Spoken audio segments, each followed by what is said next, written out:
You grab a cup, stir in a spoonful of instant coffee, add some hot water, and within seconds, you're ready to sip. But behind that simplicity lies a fascinating process, one that involves science, precision, and a bit of history. Instant coffee, a product that revolutionized how we consume caffeine, has a story that dates back to the early 1900s.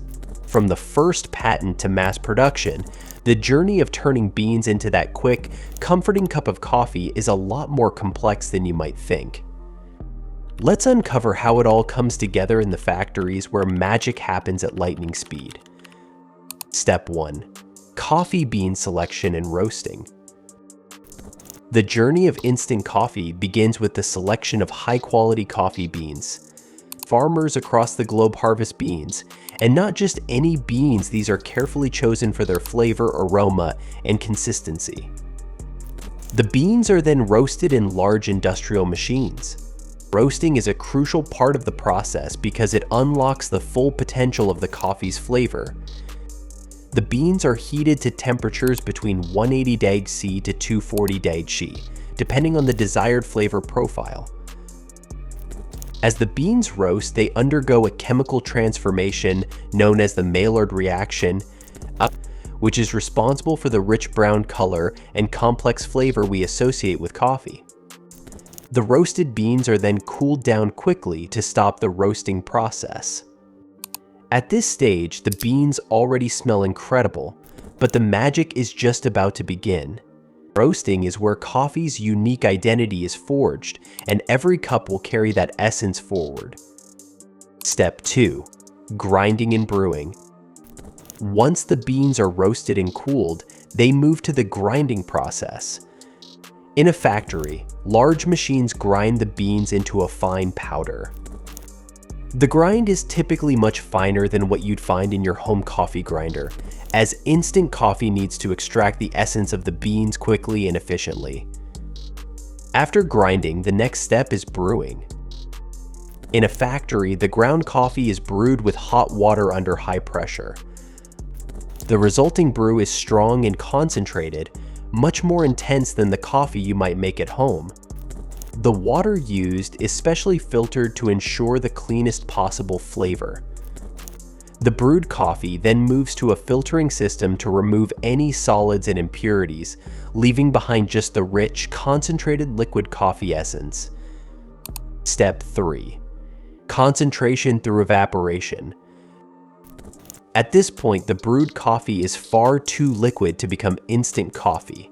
To concentrate the coffee, the liquid is heated in large evaporation machines. These machines work by gently applying heat to evaporate most of the water content, leaving a thick, concentrated coffee solution behind. This is where the process starts to resemble the strong, flavorful coffee that we expect from instant coffee. Evaporation is a delicate process, as the coffee must not be overheated, which could destroy its delicate flavors. The concentration process can take several hours, and it requires precise control to ensure that the coffee's signature taste is preserved. By the end of this stage, what you have is a highly concentrated coffee extract, ready to take on the next step of transformation. Step 4. Drying to create instant coffee granules. Now that the coffee is concentrated, it's time to transform it into the familiar form we recognize, granules. There are two main methods used for drying the coffee extract: spray drying and freeze drying. Let's take a closer look at both. In spray drying, the concentrated coffee is sprayed into a large chamber of hot air. The hot air evaporates the water from the coffee droplets almost instantly, leaving behind fine, dry coffee powder. This method is fast and efficient, and it results in light, powdery granules that dissolve quickly in hot water. On the other hand, freeze drying is a slower and more expensive process, but it results in a smoother, more flavorful instant coffee. In this method, the concentrated coffee is frozen solid and then placed under a vacuum. As the temperature rises, the ice in the coffee sublimates, turns directly from solid to gas, leaving behind dry coffee granules. Freeze-dried coffee has a more robust flavor and aroma, often preferred for premium instant coffee brands. Step 5. Packaging and quality control. After the drying process, the coffee granules are carefully packaged. But before they hit the packaging lines, they undergo strict quality control checks. The coffee is sampled to ensure that it meets the standards for flavor, aroma, and consistency. This step is crucial, as even the slightest variation can impact the final product. Once the coffee is past the quality checks, it is packaged into jars, sachets, or even single-serve packets. The packaging is designed to preserve the coffee's freshness and flavor, often using nitrogen flushing to prevent oxidation. Instant coffee is typically sealed in airtight containers to lock in its signature aroma and taste, ensuring it's just as fresh when you open it as it was when it was first made. Step 6. The final product and distribution. Once the instant coffee is packaged, it's ready to be distributed to stores worldwide. The speed at which instant coffee can be produced and shipped is one of the reasons it's so popular.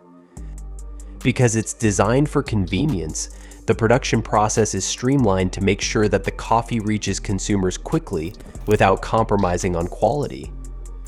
Distribution centers take the packed coffee and ship it out to various regions, ensuring that it's always on shelves and ready for consumers to grab. From there, it ends up in your kitchen, ready to be turned into a hot cup of coffee in just moments. Now that you know the fascinating journey from coffee bean to instant coffee, it's amazing to think how such a simple cup of convenience has a complex, precise process behind it. The next time you stir that spoonful into your mug, you'll appreciate the science and craftsmanship that went into it. If you found this behind the scenes look into instant coffee production interesting, don't forget to like, share, and subscribe for more content like this. Have any questions or thoughts? Drop them in the comments below, we'd love to hear from you.